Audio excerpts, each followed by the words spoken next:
This is the third generation Gerber Maxwell toilet, introduced all the way back in 2010. It was originally offered as a 1.28 gallon model until being merged into the replacement generation for the second generation in 2013, and was made up until around 2019. So it should be no shock that this toilet is pretty bad. I mean, look at it. This generation was really the beginning of the end of the Maxwells as a whole, and it only got worse with its fourth generation, which I've already talked about. So let's see what this toilet has to offer, or what it doesn't offer. So the overall design of this toilet is very cheap. I mean, the Maxwells never looked very impressive to begin with, but this was really the start of when they started becoming very cheap, or looking very cheap. The Trapway opening is very Gerber Viper-esque for whatever reason. Although the Trapway passages are a little bit different, you can definitely tell they took it from the Gerber Maxwell SE models. You can also tell that the tank parts are also very cheap and crappy. The plastic handle, this weird Fluid Master fill valve which looks very flimsy, and the flapper. Now, in comparison, I think the flapper is a slight bit better, but overall the tank parts are still very crappy. And not to mention that the flapper still does not stay open all the way. So let's have a look at a couple flushes. Let's first look at a press and release flush.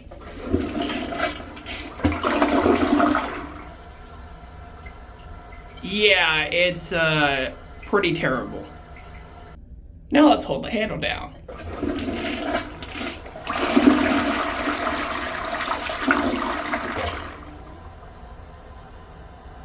It really isn't much better either.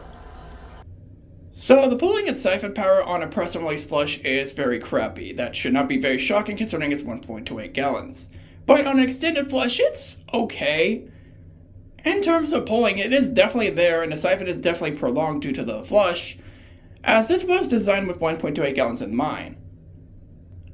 On a press and release flush, the performance is not very good, which should not be very shocking considering the low water usage. It is better than the fourth generation for sure, but not by too much. On an extended flush, it's still pretty eh. Like, it's far from the worst in the world, but I've also seen a lot better too, especially in comparison to the last two generations of the Maxwell before this one.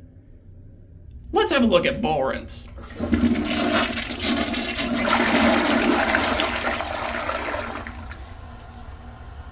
So it does have angled rim jets, which is very surprising, but the ball rinse is terrible. On a press and release flush, it doesn't really cover too much, even though it does have angled rim jets due to the low water usage. On an extended flush, it's still pretty crappy due to the deep bowl. Lots of stains gather up in the back rim, which is not very shocking. Here's another angle.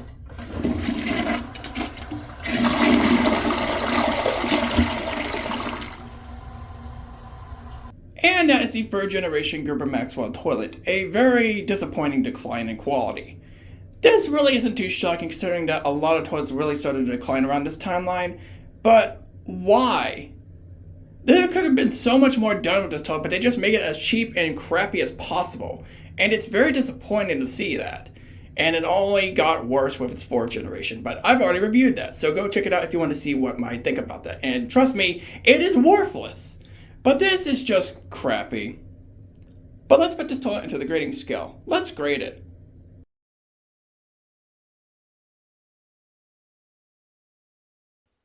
I really do not like this overall design. Now, I'm not going to pretend like the previous generation Maxwells were any better looking, but this toilet just looks cheap now, and not in a good way. It gets a 4. And the tank parts also started to dip in quality too. While it's a little bit better compared to the fourth generation, it's still crappy. The flapper doesn't stay open all that much. The tank parts are also very flimsy and cheaply made. I don't like anything about the tank parts at all. It gets a 3.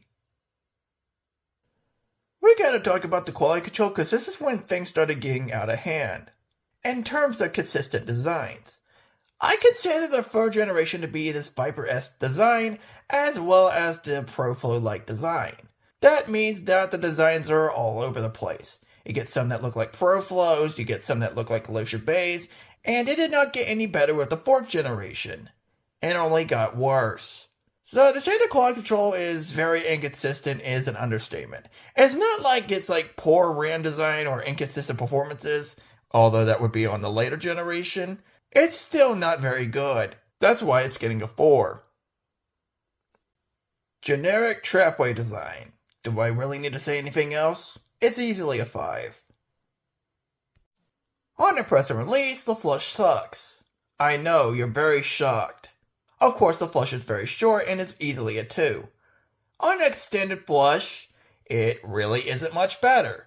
Then again, this toilet was introduced with 1.28 in mind in 2010, so I can't say I'm super shocked. At most, it's getting a 3. The flush is still very crappy. The pull-in siphon on the press and release is very crappy. Again, it's just way too short and regurgitates a lot. It's getting a 3. On the higher end scale though, it's okay. The siphon is definitely extended a lot more, so it pulls things down a little bit better, but it definitely could have been a little bit better. Then again, at least it's not the 4th generation. On the high end scale, it gets a 6. On the press and release, the performance is kind of bad. It's better than its trashy successor, but is that really saying much? No, it isn't. It gets a 4 on the lower end scale. On the higher end scale, it really isn't that much better. It's pretty middle of the road in terms of performance, but I guess compared to its later 4th generation, it's better than nothing, I guess. But honestly, you would expect a little bit better than this. At most, it gets a 5. Time to start talking about how sucky the ball rinse is. I don't think this really should come as a surprise, honestly. Sure, this thing has angled ramjets, but combine that with its deep ball and the application being kind of poor, no wonder that the ball rinse kind of sucks. On the lower end scale, it gets a 2, but on the higher end scale, it gets a 3. Survivability is better than its successor, but not by much. On the lower end scale, it gets a 4. On the high end scale, it gets a 5. It still really isn't that good, honestly. Now let's talk about the overall value of this toilet. On the lower end scale, it's just another generic crappy toilet. Do I really need to say much? Crappy flush, crappy ball rinse, and bad performance. I mean, you can't get more generic than this. On the lower end scale, it's easily a 3. On the high end scale, you can definitely tell that it really isn't much better.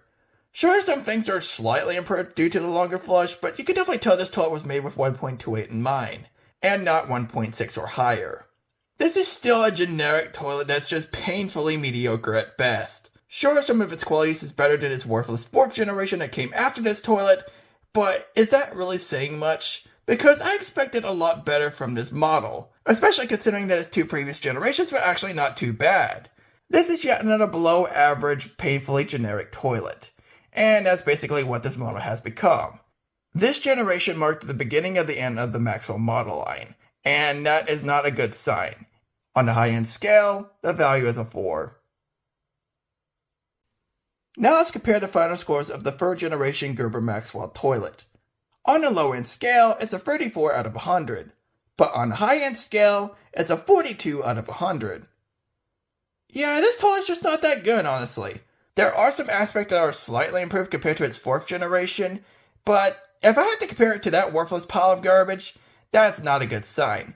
It's yet another painfully bad generic toilet that generally brings nothing to the table. But man, I was not expecting it to get worse than this.